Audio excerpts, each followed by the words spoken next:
The NBA season is in full swing, and with that is basketball card investing. Now, when it comes to basketball cards to buy and invest in, to sell maybe in 4 months or maybe a year or however long you want to hold, a lot of guys will look at the premier star players like LeBron James or Kevin Durant or Giannis Antetokounmpo, for example. But for most of us, we're not able to afford that, as PSA 10 cards cost. I mean, for LeBron James, it's already like $23,000. But even for Kevin Durant and Giannis Antetokounmpo, they're around $4,000, $5,000, $6,000 a piece. A lot of people, 99% of people, aren't going to be able to afford that. And so they look to players like Luka Doncic and Trae Young. And don't get me wrong, I too am also invested in both of those players. But even those prices are starting to get expensive as well. Luka Doncic's Panini Prism rookie is about $1,700. Trae Young's is getting upwards of $800, $900.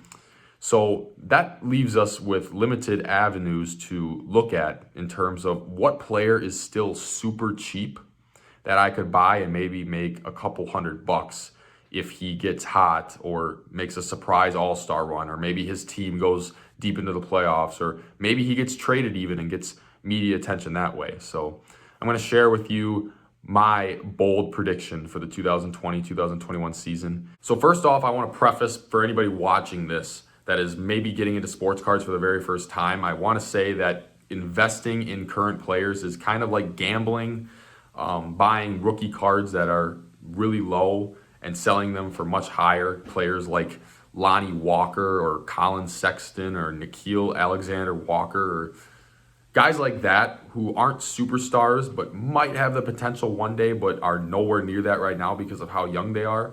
Buying those cards and holding on to them for the long term might be really exciting if the cards do go up, but just be warned that there is no guarantee they become stars. So if it doesn't work out for you, you might be sitting with a lot of cards and losing a lot of money. However, I must admit, like most people that invest in sports cards, I too like to gamble on young players because that's the fun of the game. You know, buying a card for like $80 and watching the NBA season and rooting for the player that you have, and his card goes up to $250 and you sell it and you make your profit. That's really fun. And once you do enough of that and make money along the way, you start to get more and more knowledgeable about the sports card industry. But without further ado, my big gamble risk of the 2021 season is Andrew Wiggins. This is a 2014 Panini Prism rookie PSA 10. And I also have the 2014 Panini Select rookie. Now, these are obviously both really cheap. I got them both for under $300. And Andrew Wiggins is one of those guys. He is not a star player, but he has been a #1 overall high school recruit. He was a #1 overall pick, rookie of the year, and just didn't pan out with the Timberwolves. But he is now on the Golden State Warriors playing with Stephen Curry, who is one of the top 15 players of all time, and other great guys like Kelly Oubre and Draymond Green and Klay Thompson eventually, if he stays on the Warriors long enough when Klay recovers. But the Warriors should be a playoff team this year.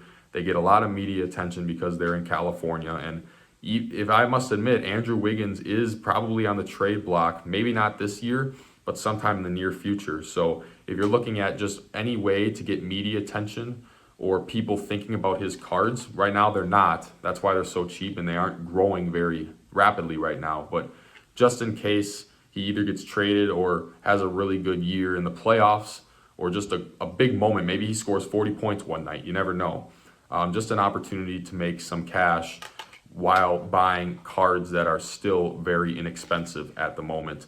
So I know this is a risk, but like I said before, I spent less than $300 for these two cards. I'm not buying thousands of dollars of worth of Andrew Wiggins, and I'm not buying every single Andrew Wiggins Prism on eBay. I simply have these two cards just in case he has a great week or even a great performance in one game or even gets traded. If the market goes up, I'll be able to collect a healthy return for these cards. Not as much as if I would have bought 10 Prism rookies, but just enough to play the risk-reward game that I am willing to play at this moment. And also, like I said earlier, I'm not putting, even 5% of my inventory in Andrew Wiggins cards. These cards hardly make a dent in my overall inventory. Most of my inventory goes to players like Kobe Bryant or Luka Doncic, players that are either Hall of Fame or established themselves in the NBA, quote unquote, safe money, safe stocks.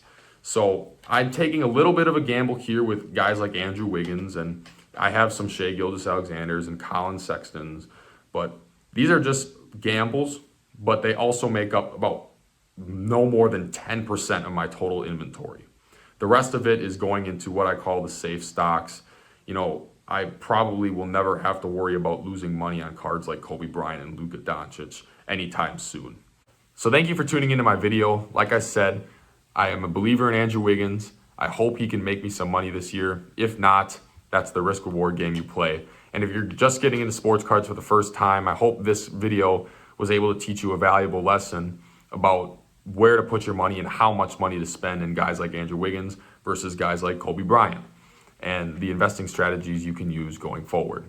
As always, make sure to like and subscribe to my channel for more content, and follow me on TikTok at CommuniPoint Sports Cards. And I'll see you next video.